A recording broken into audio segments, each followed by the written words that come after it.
Thank you, Mitra, for joining us this hour.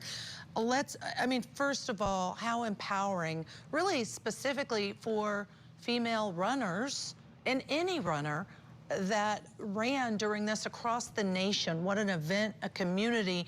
And speaking of community, we know that the DA in this case, and we watched the video of him saying this, that this defendant never, Cleotha Henderson, never should have been out on the street.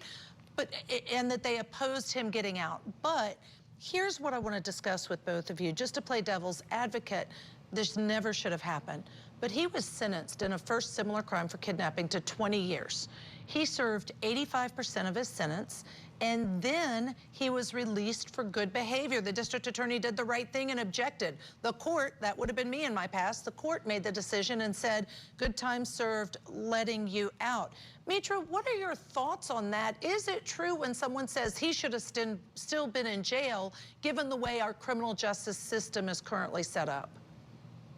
This is an interesting one because we're talking about 4 years in the course of a 24-year sentence, right? So serving 20 years seems like enough time for somebody to be rehabilitated, if that is possible in a situation like this.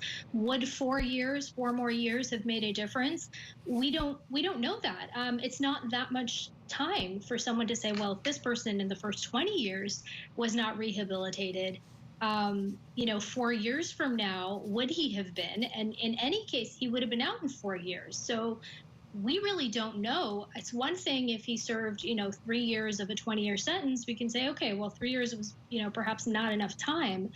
But when you have someone who served 20 years, you really have to ask yourself, would a few more years have made a difference in this man?